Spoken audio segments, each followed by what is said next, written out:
where the zombies have taken over and the fog. Just kidding. This is what's happening. We are cooling down with the fan because it's pretty hot in here. We close the doors in the shop so that way we can work on this 45-foot Prevost bus by the Isleta School District. We are removing all the vinyl, as you guys can see, and this stuff is pretty tedious. You have to heat it up, as you can see here. They heat it up as much as they can because otherwise you're gonna peel out little chunks. Let me show you what I mean. If you just want to peel it with your hand without heating it, you get it and you get a little chunk, and then you get another piece, and then you get another little chunk, and then you get another piece, and then you get another chunk. We don't want to do that. So what happens is it is heated. Once it is heated to a certain temperature, the glue kind of loses its power, and then we do kind of like little linear cuts. And what happens is now we're able to remove the material. We don't cut all the way through so we will not damage your paint. And then again, we heat it up, right? Take your time. You go through a lot of propane, a lot of gas. It takes a lot of time. And this is the easy part in most cases because a lot of times these generic materials will leave residue. And when it leaves residue, it burns your paint. I'll show you guys what I mean right now. So because you saw me pull out those little chunks of material, you don't want to go through that. But what you do is you heat it up, loosen the ink, and now you can take a big chunk off of it while it's still hot. And once it's hot, of course it's going to burn your hands too because it's pretty freaking hot. And then you're able to take little sections at a time. So you can't heat up the whole wall because once it's cooling down, it starts breaking off, and there it goes, more fire, because you got to keep that glue super hot. Again, it's going to burn your hand when you take it off, but you build calluses and then it's all good. That's why we don't let OSHA come in here. I'm kidding. Of course we do. But anyways, see, there it is, and then it comes off in one chunk, in pieces, because little squares, and that's how it does. So you don't have to go through taking off all the little chunks like that. But this is what happens when you use cheap material. That happens. And granted, it hasn't cracked all the way yet. As you guys can see, the material is still intact as far as what you can see, except where the sun hits it. When the sun hits it, look what it does to the material. Look at that. Looks like a freaking zebra. It's supposed to be all black up there, but that's what happens when you leave it on longer than you should, trying to milk it because you paid $1 less than what you could have bought 3M for. So now we go through a nightmare trying to take it off. We charge you a ton to take it off because, as you can see, it ain't no picnic.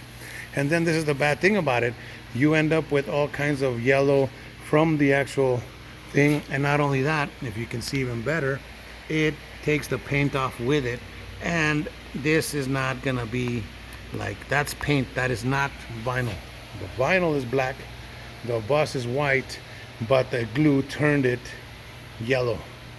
And now we removed this whole side already, and as you can see, this is the Isleta Independent School District. You can see the letters kind of glowing there, right?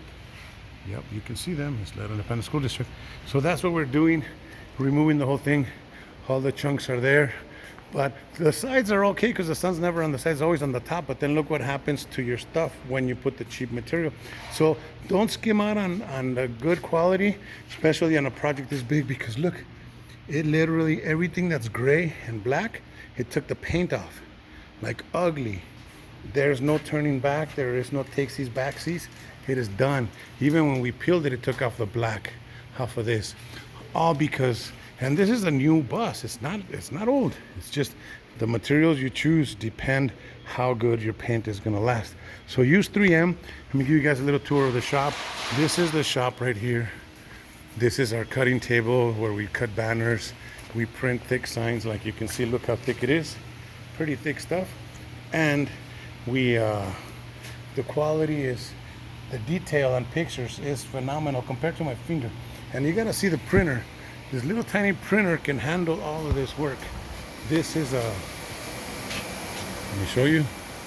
This is the Vutec GS 2000 Pro. This thing is about 15 feet wide. It can print up to 2 inches thick. Glass, doors, metal, whatever. We can print on plexiglass.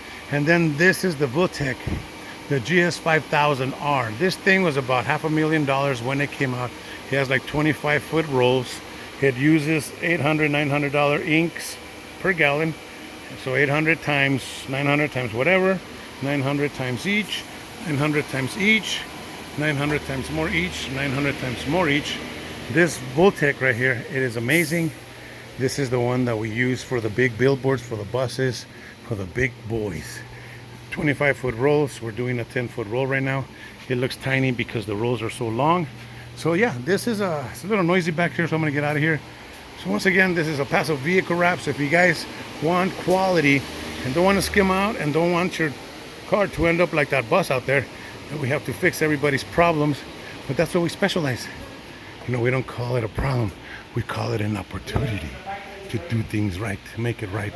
So anyways, there it is, 915-887-7728, ElPasoVehicleWraps.com. This is the design department right here. This is where all the designing taking place. Some of the clients that we work with can really put the logos because copyright infringement stuff and blah blah. Upstairs is more of the design stuff, and of course, delivery office. Mr. Roman in the house, and that's it. So hope you guys enjoyed this little quick tour. I'm outies. Hasta la vista, babies.